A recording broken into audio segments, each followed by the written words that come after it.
फिर मैं टी.एच. गिरिवाल जी की बुक से चैप्टर आपको सिखाने जा रहा हूँ goodwill.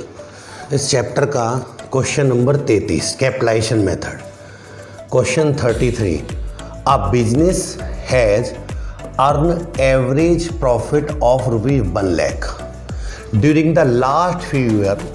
Find out the value of goodwill by capitalisation method given that the assets of the business are ₹10 lakh and its external liabilities are ₹1,80,000. The normal rate of return is 10%. Question complete हो गया। Solve करना शुरू करता हूँ। बेटा total assets दे रखी है 10 लाख रुपए की और एक्सटर्नल लाइबिलिटी माने आउटसाइड लाइबिलिटी, बाहर वालों को चुकाने योग्य लाइबिलिटी। तो हम लोग कैपिटल एम्प्लॉयड बोलें या इसी को हम नेट एसेट्स भी बोल देते हैं बेटा। तो कैपिटल एम्प्लॉयड बराबर होती है टोटल एसेट्स में से माइनस कर दो आउटसाइड लाइबिलिटी जो बाहर वालों को चुकानी है, माइनस कर दो एक्सटर्नल लाइबिलिटी। एक्सटर्नल लाइबिलिटी तो आउटसाइड लाइबिलिटी एक ही बात होती है। तो बच्चों 10 लाख रुपए की हमारे पास टोटल एसेट्स हैं माइनस 1,80,000 की एक्सटर्नल लाइबिलिटी है।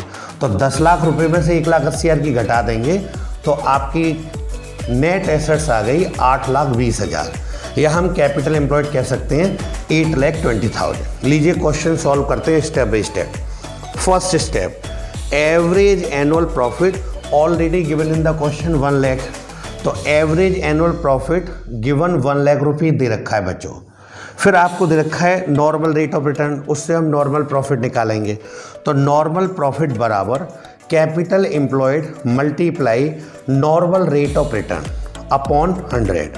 तो कैपिटल एम्प्लॉयड बच्चों अभी कितनी आई थी 8,20,000 और नॉर्मल रेट ऑफ रिटर्न दे रखी है आपकी 10%।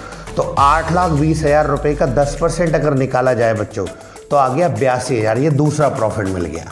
इन दोनों प्रॉफिट का जो अंतर होता है वो सुपर प्रॉफिट होता है। तो बच्चों सुपर प्रॉफिट का फॉर्मूला क्या हो गया? सुपर प्रॉफिट बराबर average annual profit minus normal profit.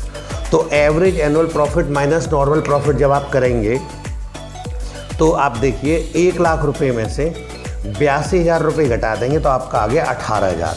ये सुपर प्रॉफिट आ गया। बच्चों 1 मिनट वीडियो को रोक कर पॉज करके इसको आप नोट कर लो, फिर आगे सॉल्व करता हूँ।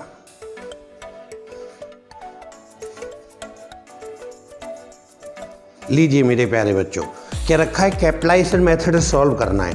तो कैपिटलाइजेशन में भी 2 मेथड होते हैं बेटे। First capitalisation by average annual profit method. इसका मतलब हम एवरेज प्रॉफिट की मदद लेकर गुडविल निकालेंगे। तो गुडविल का फॉर्मूला हो जाएगा बेटा गुडविल बराबर average annual profit multiply 100 upon normal rate of return. इस मेथड में माइनस नेट एसेट्स को घटा देते हैं। जो कैपिटल एम्प्लॉयड निकालते हैं उसी का दूसरा नाम होता है नेट एसेट्स, लेकिन फॉर्मूले में यूज नेट एसेट्स करते हैं इसलिए नेट एसेट लिखा है। तो बच्चों एवरेज एनुअल प्रॉफिट कितना था बेटे 1 लाख रुपए। नॉर्मल रेट ऑफ कितनी 10%, यहाँ से 100 बेटा ऊपर चला जाएगा। तो ये सॉल्व करके एक तरह का ये प्रॉफिट बन जाता है, एक कह रही कैपिटल बन जाती है, इसलिए इसको कैपिटलाइजेशन मेथड कहते हैं। मतलब ये हुआ कि जो 1 लाख रुपए प्रॉफिट हुआ था वो 10% के बराबर है। तो कितनी कैपिटल पे हुआ हुआ, इसका मतलब ये है कि वो कैपिटल क्या होगी। तो हमारी एक तरह की कैपिटल एवरेज प्रॉफिट को लेकर जो हमने कमाया है उससे तो कैपिटल हमारी दिख रही है कि बिजनेस में 10 लाख रुपए है, लेकिन एक्चुअल में कैपिटल हमने लगा रखी होती है बेटा कितनी 8,20,000। तो इन दोनों का गैप जो ज़्यादा जो पैसा लग रहा है वही हमारा गुडविल है बेटे। तो गुडविल आपका आ गया 1,80,000 रुपये। वैसे तो गुडविल आ गया, अब हमको आगे सॉल्व नहीं करना चाहिए, लेकिन मैं आपको सिखाने के लिए और या एक मेथड और भी है इसका, ये सरल पड़ता है थोड़ा। Second method capitalisation by super profit method. तो आप इससे मदद लेंगे तो बेटा आपका फॉर्मूला हो जाता है गुडविल बराबर super profit multiply 100 upon normal rate of return. इसमें जैसे नेट एसेट्स घटाते थे इस फॉर्मूला नहीं घटाते बेटा, यहाँ इतना ही सा फॉर्मूला रहेगा ये। तो सुपर प्रॉफिट में 100 से मल्टीप्लाई कर दो रेट ऑफ रिटर्न।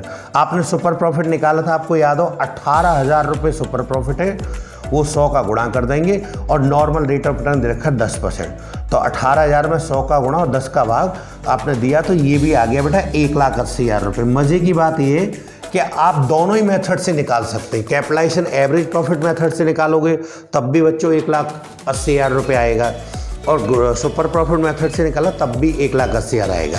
दोनों केस में बराबर ही बराबर आता है। प्लीज़ इसको नोट कर लो, वीडियो को 1 मिनट पॉज करके इसको नोट कर लो, ये क्वेश्चन कंप्लीट हो जाता है बेटा।